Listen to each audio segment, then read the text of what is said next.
Bonjour à toutes et à tous, c'est Manuel Coria. Dans cette vidéo, je vais vous montrer comment réaliser une ébauche de charte graphique afin de réaliser une carte de visite toute simple dans Illustrator. Alors ce cours est un peu long, il est dédié à la base à mes étudiants qui sont d'habitude en présentiel avec moi, mais avec cette histoire de confinement, eh bien j'en profite donc pour faire des cours en vidéo et du coup ça s'adresse aussi à tous ceux qui le souhaitent.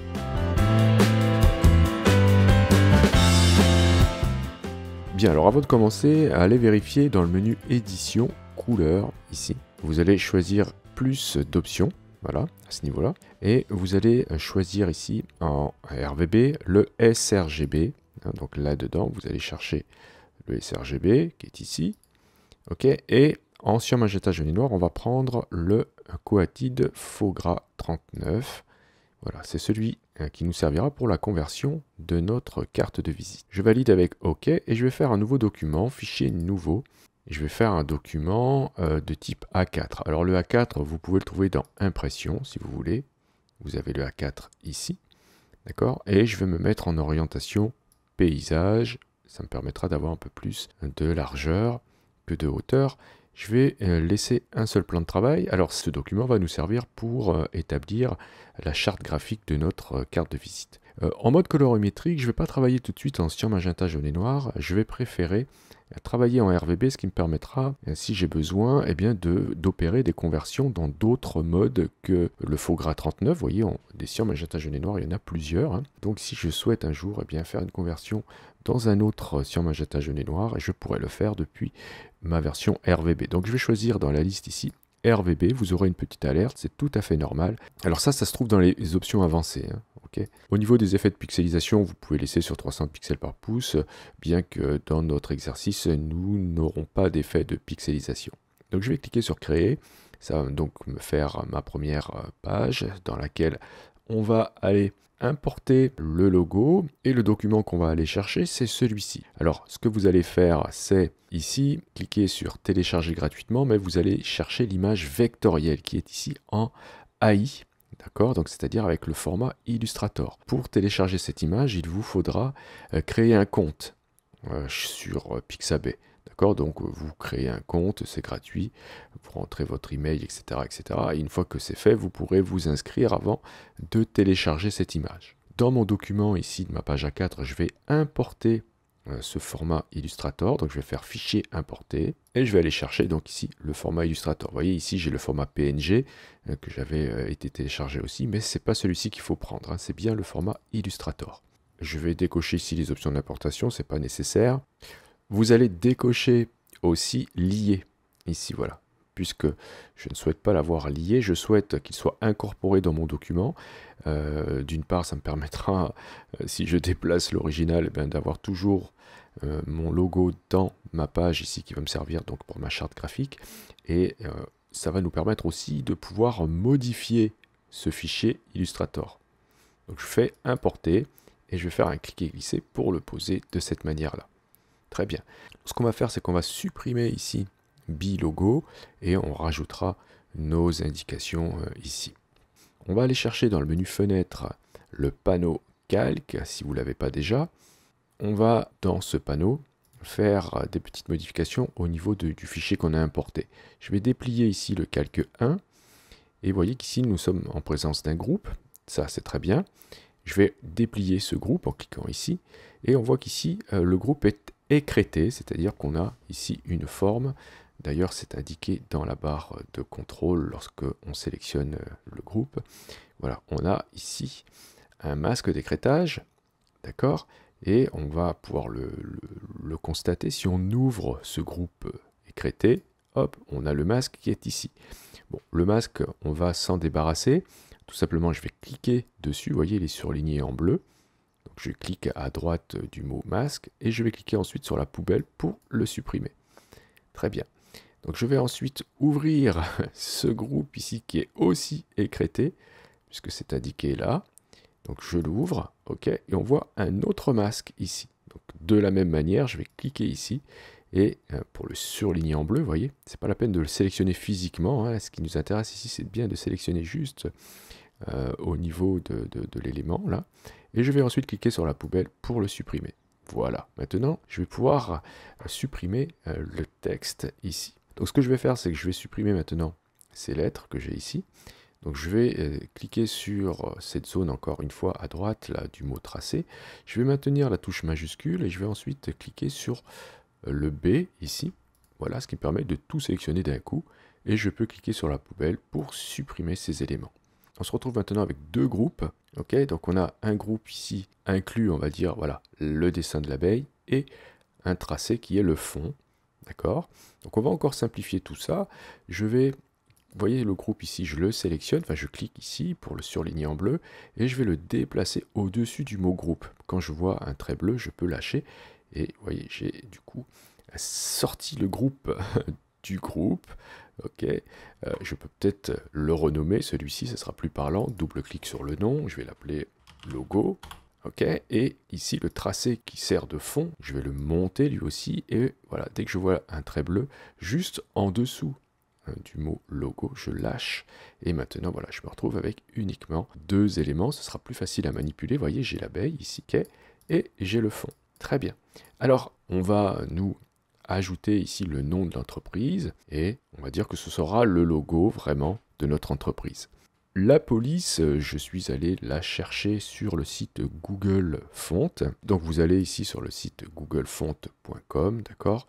Et dans la zone de recherche ici, vous allez taper Baloo, B-A-L-O-O, et on va prendre, attention, il y en a plusieurs, on va prendre Baloo Chétan 2, d'accord? Donc vous cliquez dessus, ça l'ouvre. Et là, vous pouvez cliquer ensuite sur Download Family. Ok, donc ça va vous le télécharger. Voilà. C'est un point zippé, hein, c'est-à-dire que c'est compressé. Donc il faudra utiliser peut-être WinRAR par exemple, ou 7-Zip si vous êtes sur Mac, ou peut-être même que vous avez déjà un logiciel qui permet de dézipper les fichiers compressés. Et ensuite, eh bien, vous allez installer ces fichiers-là. Donc attention, là, ça m'a ouvert WinRAR, donc il faudra que je décompresse, parce que actuellement, c'est pas encore décompressé. Donc il faudra que je décompresse ça et que j'installe les polices. Donc je ne vais pas le détailler ici dans cette vidéo. Si vous avez des problèmes pour le faire, parlez-moi-en dans les commentaires. Donc cette police est maintenant installée. Je vais commencer par eh bien, taper le nom de l'entreprise qui est B2E. D'accord? Mais avant ça, vous voyez que ici on a déjà des couleurs, donc ça serait bien qu'on fabrique notre nuancier pour notre carte de visite et pour le texte. On a déjà, si on compte ici, on a déjà 3 couleurs. Ça serait bien d'en rajouter une quatrième pour contraster un petit peu. Et je vais vous montrer comment on peut faire ça. Déjà, regardez ce qu'on va faire. Je vais tout sélectionner, donc avec la flèche noire, j'englobe tout, d'accord? Et je vais aller chercher dans le menu fenêtre le nuancier. Voilà, le nuancier arrive ici. Et ensuite, je vais cliquer sur l'icône groupe ici pour créer un nouveau groupe de couleurs. Je clique sur cette icône, d'accord? Et là, j'ai la possibilité d'abord de donner un nom et je vais choisir ici illustration sélectionnée. Je ne vais pas inclure les nuances de teinte. Je ne vais pas non plus convertir les couleurs quadri en couleurs personnalisées. Je vais cliquer ensuite sur OK.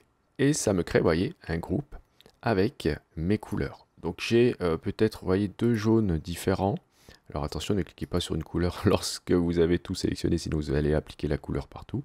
Donc ici, on a deux jaunes. Je vais en choisir qu'un, je vais prendre celui qui est le plus saturé, celui que vous avez le plus à droite ici.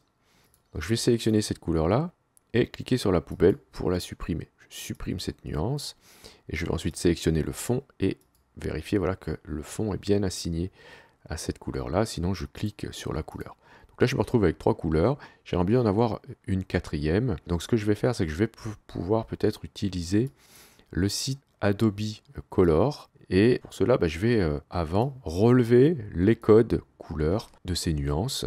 Je vais faire un carré. Donc avec l'outil rectangle, j'appuie sur majuscule, je fais un carré. Et je vais dupliquer celui-ci, ok, je maintiens majuscule pour faire quelque chose de bien droit, et j'appuie sur le raccourci CTRL D sur PC ou commande D sur Mac pour faire une répétition de la dernière transformation, et encore une fois pour avoir 4 carrés.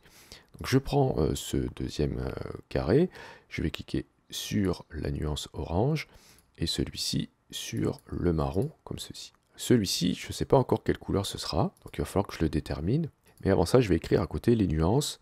Je prends l'outil texte, ok, et voilà, je fais un clic simple et ça me pose du faux texte.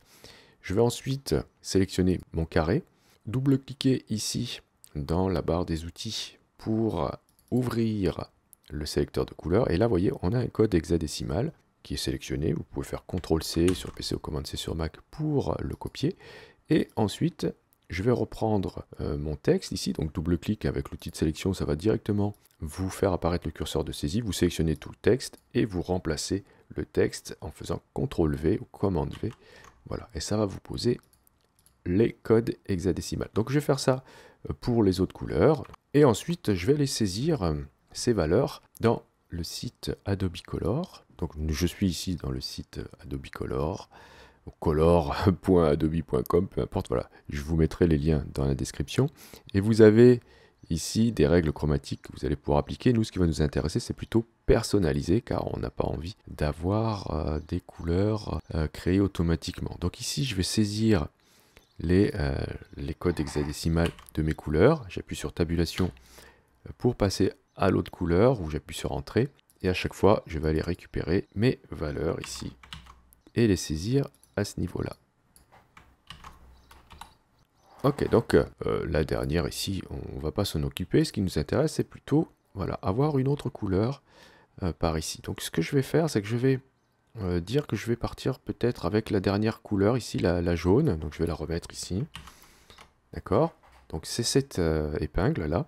Et je peux la déplacer. J'aimerais qu'elle soit plus claire. Donc voilà, je vais la déplacer et la rapprocher du centre pour avoir une couleur un peu plus claire, comme ceci. Voilà, pas blanc, mais voilà. C'est ça qui m'intéresse ici. Donc en fait, le fait de faire ça, je reste dans les tons, vous voyez, je reste dans la gamme, et je vais avoir donc deux couleurs très contrastées, avec celle qui est foncée ici, et une couleur qui est très claire, et entre les deux, on aura ces deux valeurs-là. Donc celle-ci, je ne vais pas m'en préoccuper. Je vais récupérer donc la valeur hexadécimale ici de ma couleur, et saisir ensuite dans Illustrator, et bien, en double-cliquant à nouveau sur le carré, la valeur ici. Il ne faut pas remettre deux fois le dièse, hein. Donc c'était juste ça. Je valide avec tabulation, et je fais OK. Très bien, et j'ai ça. Cette nuance, je vais l'ajouter dans mon nuancier. Je vais cliquer ici sur le petit plus pour ajouter une nouvelle nuance. Et je vais cliquer ensuite sur OK. J'ai oublié aussi de relever la valeur. Donc voilà, on a ça. On a choisi aussi la police que je vais mettre ici. Donc je vais mettre ici le mot police. OK, et je vais aller choisir, eh bien, Balou, celle qu'on avait été chercher. Alors je vais mettre ici Balou en bold, donc c'est Balou Chétan de bold. Et après, ben, si vous voulez, vous pouvez indiquer l'apparence de votre texte avec toutes les lettres de l'alphabet. Alors ce qui serait bien pour cela, ça serait peut-être de faire un texte captif et non pas un texte de points. Donc je vais faire un bloc de texte. Ok, je peux prendre cette ligne-là, la copier, faire un saut de ligne, resélectionner toutes mes lettres et depuis le panneau caractère, que je vais aller chercher dans le menu fenêtre texte caractère, je vais cliquer ici sur la double flèche pour ouvrir encore plus ce panneau et choisir ici de cliquer sur TT pour avoir tout en capital, ce qui me permet d'avoir une belle apparence des lettres à la fois en capital et en minuscule. Je vais ensuite, eh bien pourquoi pas utiliser une couleur déjà ici. Pourquoi? Alors que je vais par exemple dire que ma police c'est écrit comme ça et ici comme ça. Je vais aussi pouvoir changer la taille de celle-ci comme ceci. Donc voilà la police utilisée. Je pourrais indiquer le nom, hein, ça sera peut-être utile. Ok, mais pourquoi pas mettre aussi tout ce texte ici avec la même police. Donc vous pouvez, une fois que vous avez sélectionné vos blocs, ici prendre la pipette et cliquer sur un texte. Vérifiez avant, en double-cliquant sur la pipette, que vous allez récupérer le style de caractère. Et vous cliquez ici, clac, et voilà, vous mettez tout ça avec la même police. Ce sera plus joli. Ok, donc on a ça. N'oubliez pas de sauvegarder régulièrement votre document. Vous faites fichier enregistré, d'accord, et vous donnez un nom à cela. Ce que je vais faire maintenant, c'est inscrire ici le nom de l'entreprise qui s'appelle B2E et apiculture. Par contre, apiculture en minuscule. Du coup, voilà, l'entreprise s'appelle comme ça. Et j'aimerais mettre B en haut et apiculture en bas, un petit peu déformé. Et une fois qu'on a fait ça, je vais prendre le texte ici, l'abeille, j'appuie sur majuscule et le texte en haut. Et je vais ensuite aller dans le menu fenêtre, je vais choisir alignement. Cliquer ici pour choisir que je m'aligne sur une sélection. D'accord? Et ensuite dire que je centre le tout. Hop, comme ça, je suis sûr que c'est bien centré. Après, je vais sélectionner le texte du bas et aller ici depuis la barre de contrôle. Alors, si vous n'avez pas la barre de contrôle, vous allez dans le menu fenêtre et vous cliquez sur contrôle, vérifier que c'est coché ici. Je vous fais juste un rappel aussi au niveau de la barre des outils. Si vous n'avez pas tous les outils présents, vous allez dans le menu fenêtre, barre d'outils, vous choisissez avancer. Et là, je vais donc reprendre mon texte, cliquer ici dans la barre de contrôle, d'accord, et choisir arc. Et là, vous allez pouvoir faire une inflexion plus ou moins prononcée. Voilà, et je valide avec OK, et je vais monter gentiment mon texte en haut, comme ceci. Donc ça serait bien qu'on ait à peu près les mêmes espacements. Pour vérifier, vous pouvez faire un rectangle. Allez dans le menu affichage pour voir si vous avez les repères commentés cochés, ça vous aidera. Et je vais faire, par exemple, un rectangle comme ceci. Ça me donne ma valeur d'espacement. Je le duplique. Je me mets ici et je peux aller contrôler ceci. Par exemple, si je fais CTRL Y ou commande Y sur Mac, je vais voir la limite. Et peut-être que ça, je pourrais du coup le déplacer de cette manière-là. CTRL Y ou commande Y pour revenir avec la vue normale, l'affichage normal. Et voilà. J'enlève mes références et je me retrouve avec quelque chose comme ceci. Alors on va dire que ça c'est notre logo, d'accord? Et ce qu'on va faire c'est, je vais sélectionner le texte, celui-ci et celui-ci, j'appuie sur majuscule, je vais dans le menu texte et je vais vectoriser le texte. Voilà, très important dans un logo. Et je vais ensuite sélectionner l'abeille, donc en plus du texte, et faire un groupe. Je vais aller dans le menu objet et je vais associer cet ensemble depuis le panneau calque. Donc vous pouvez appuyer sur F7 pour faire apparaître votre panneau calque. Ce groupe-là, eh bien, je vais le rappeler logo BI. On peut aussi, pourquoi pas, faire des tests de texte. On pourrait très bien dire que quand on a un fond jaune comme ceci, eh bien, le texte est enfoncé comme cela. Quand on a un fond qui est plutôt donc avec la couleur ici, donc je prends la pipette, je clique directement sur le rectangle, le carré, eh bien, on pourra peut-être avoir un texte qui est clair, d'accord? On pourra même rajouter de temps en temps, pourquoi pas. On peut avoir donc déjà une première idée de l'aspect de notre future carte de visite uniquement avec ces éléments-là. Alors je pourrais aussi, et je ne l'ai pas fait là-haut, je vais le faire donc là, pas le mettre en bold mais peut-être en régular, comme ça on aura d'autres versions, d'accord, comme ceci. Donc voilà un petit peu ce qu'on peut obtenir avec... alors ça c'est vraiment une ébauche de charte graphique, c'est vraiment le truc très basique. Les couleurs, donc pas plus de 4 couleurs, vous pourrez utiliser donc Adobe Color pour faire vos couleurs. La police, je vous conseille d'en utiliser pas plus de 2, ici on n'en a qu'une mais on a des fontes différentes.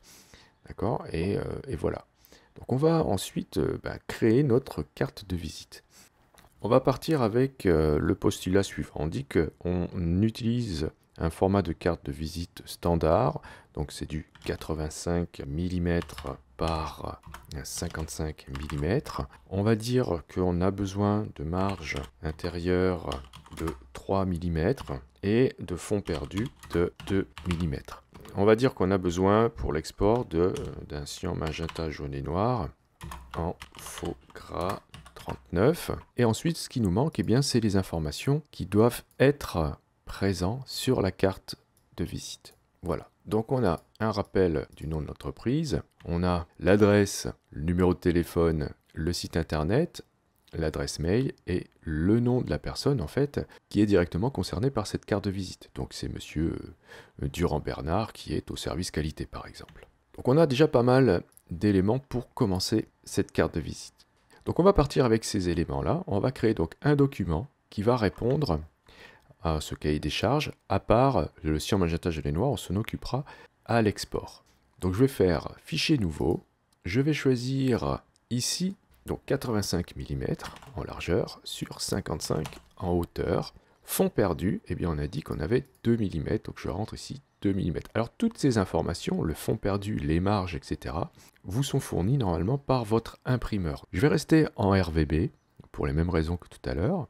Je vais rester avec un seul plan de travail pour l'instant parce que vous allez voir, je vais faire des marges et je vais faire aussi une grille pour nous aider à positionner nos éléments et je dupliquerai ensuite mon plan de travail. Donc ici, je vais l'appeler carte de visite et je vais cliquer sur créer. Donc là, on se retrouve avec notre format de carte de visite qui possède ici des fonds perdus. Donc les fonds perdus, on va vraiment s'en servir. Alors, on n'a pas la marge intérieure, donc on va la créer. Je vais aller d'abord dans le menu fenêtre calque, indiquer ici que je mets mes repères. Et je vais créer des marges avec l'outil rectangle. Je me mets ici sur le bord de ma page, donc je vois le mot intersection car j'ai mes repères commentés qui sont actifs. Et je vais choisir ici, voilà, l'autre côté. Je vais ensuite aller dans le menu objet, tracer, décalage. Et là, je vais rentrer moins 3 mm. D'accord? Si vous cochez aperçu, vous voyez le résultat. On a un rectangle qui est à l'intérieur. Je valide avec OK. Je vais ensuite prendre la flèche noire, sélectionner le premier rectangle que j'ai créé pour le supprimer ensuite avec la touche supprime. Je sélectionne à nouveau ce rectangle-là et je vais aller chercher dans le menu affichage, dans repères, ici la commande créer des repères. Si je fais ça, hop, je fais un repère. Donc ça, ce sera la marge qu'il ne faudra pas dépasser, surtout pour le texte. Il va falloir ne pas mettre de texte en dehors de cette marge pour des raisons techniques. Hein. On a une lame qui va couper notre carte de visite. Si ça coupe à l'intérieur, eh bien, si on a du texte trop près, ce texte sera coupé lui aussi.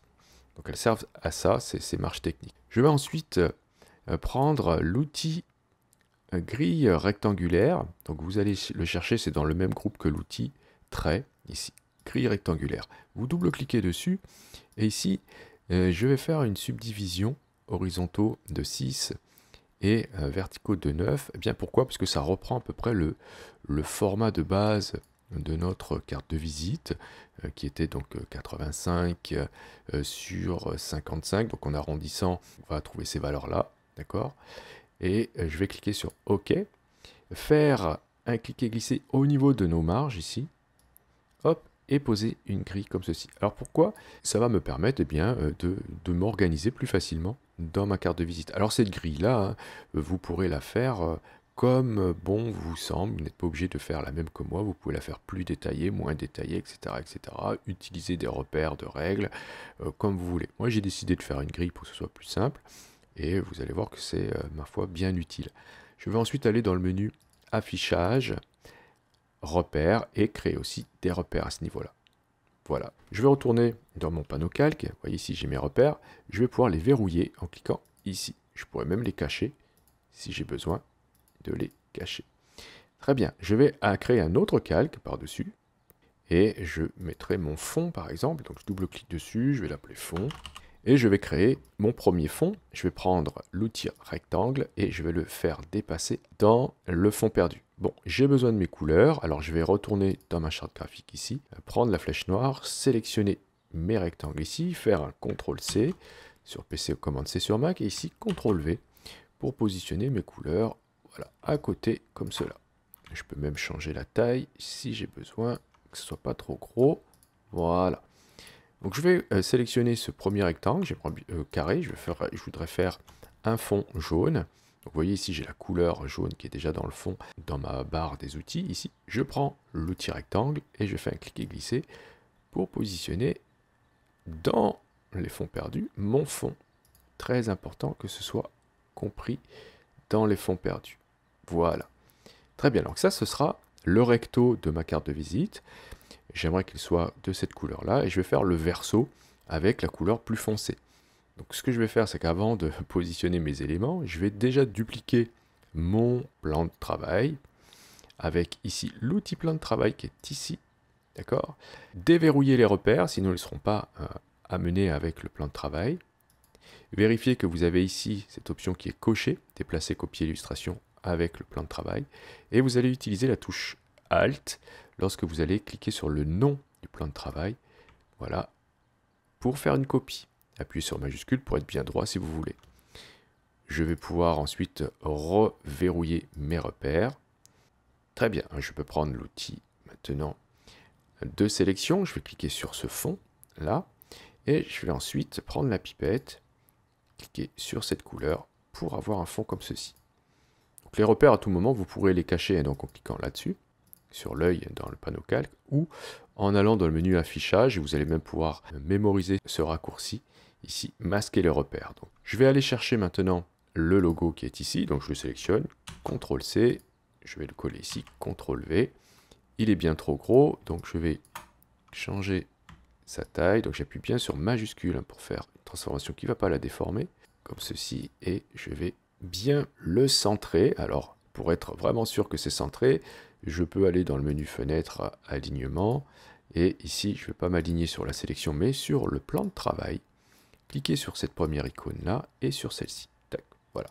Donc la taille, vous allez faire comme bon vous semble, plus petit, plus gros, voilà, mais ne dépassez pas la marge que vous avez prévue ici. D'accord? Très très important. Donc ici, et ensuite ici je vais mettre les autres informations. Et là il va bien falloir faire quelque chose qui est à peu près équilibré, avec des vides pour faire respirer le tout et essayer de hiérarchiser l'information. Donc ici, qu'est-ce qui est important? Ce qui est important ici, c'est peut-être le nom de l'entreprise qu'on peut rappeler, et ensuite le nom de la personne, le service auquel il est rattaché, et ensuite, enfin, les informations ici de contact. Je vais peut-être, dans mon panneau calque, créer un autre calque que j'appellerai texte, et je vais verrouiller le fond. Voilà, comme ça, je ne vais plus modifier. Vérifier que vous êtes bien dans le bon calque. Avec l'outil texte, je vais écrire le nom de l'entreprise. Sélectionner la bonne police. Alors, j'aurais pu, vous voyez, si j'avais ici copié cette police, tout ça, si je l'avais mis là, ça aurait été plus simple, parce que regardez, avec la pipette, vous voyez, si j'ai mon texte qui est là, si je prends la pipette et que je clique sur le texte ici, hop, automatiquement, je vais avoir la bonne police. Donc là, c'est pas la bonne couleur, d'accord, mais c'est pas grave, je prends la pipette, à nouveau, avec le texte sélectionné, je clique sur la couleur, vérifiez toujours, en double-cliquant sur la pipette, que vous prenez bien, pour le fond focal ici, la couleur. Vérifiez aussi toujours l'orthographe et si vous avez bien saisi correctement les noms de famille, les noms des rues et les numéros de téléphone, vous voyez, parce que ici, je me suis aperçu qu'à la fin, que j'avais écrit apiculture au lieu d'avoir écrit apiculture. Voilà, donc c'est toujours utile d'avoir à la fin une sauvegarde pour pouvoir corriger tout ça. Donc ici, j'ai le nom de l'entreprise, d'accord, je vais peut-être changer la taille, et si j'affiche ma grille, je vais faire en sorte de m'appuyer sur celle-ci. Voilà, donc ça, ce sera le nom de l'entreprise. Je peux ensuite indiquer la personne, donc je vais dupliquer le texte, et rester toujours en bold, là j'étais en bold aussi. Alors, ce serait bien d'utiliser peut-être des valeurs pleines pour la taille, et prendre la couleur qui est, j'aimerais bien changer la couleur, par exemple ça. Alors je vais coller ici mon texte à ce niveau-là, baisser la taille, donc ici j'ai du 18, là j'ai du 14, voilà, au niveau des tailles, vous essaierez de trouver un bon équilibre. Et ce que je vais faire là, regardez, c'est que le texte là, puisque je vais avoir plusieurs lignes, ça serait bien que ce soit pas un texte de points, mais un texte captif. Alors je peux aller dans le menu texte, choisir ici, convertir en texte captif, et à la suite du texte, donc j'appuie sur entrée, je vais pouvoir taper service qualité, d'accord. Alors comme mon bloc de texte est trop petit, j'ai du texte en excès, je peux agrandir, voilà, mon bloc, ok, et service qualité, je peux l'écrire plus petit, avec cette couleur là par exemple, celle-ci, et mettre peut-être du 8 points. Alors attention au niveau de la taille des polices, il faudra vous renseigner auprès de votre imprimeur sur la taille minimale acceptée. Et ça sera rarement en dessous de 7, donc c'est entre 6 et 7. Donc on va dire qu'ici on n'a pas le droit de descendre en dessous de 6. Encore une fois, c'est l'imprimeur qui va vous le dire. Et je vais aligner ici mon texte avec les options d'alignement ici dans la barre de contrôle, aligner à droite. Alors service qualité, j'aimerais peut-être l'écrire en régular, comme ceci. Très bien. Alors j'obtiens ça. Vous voyez ici, mon texte est inclus dans une case. Et service qualité, je vais le poser correctement. Je vais vérifier les espacements. Donc je sélectionne bien mon bloc ici et je vais aller voir ici dans le panneau propriété l'interlignage. Je vais augmenter l'interlignage ici afin que, voilà, si je mets 10, je vais avoir un service qualité qui va toucher presque. Alors si je mets 11 peut-être, non c'est trop, donc 10,5 peut-être. Voilà. Le but hein, c'est d'obtenir quelque chose qui touche, voilà, parfait, 10,5 c'est très bien. J'ai le D ici qui touche le haut et le service ici qui touche là. Donc je garderai cette valeur tout le temps maintenant, donc 10,5 d'interlignage pour les autres textes. Très bien, alors j'ai une petite astuce dans Illustrator, si vous faites majuscule F, vous pouvez avoir un aperçu de votre illustration. Vous appuyez sur échappe pour sortir. Ok, donc il nous reste maintenant à appliquer les autres éléments.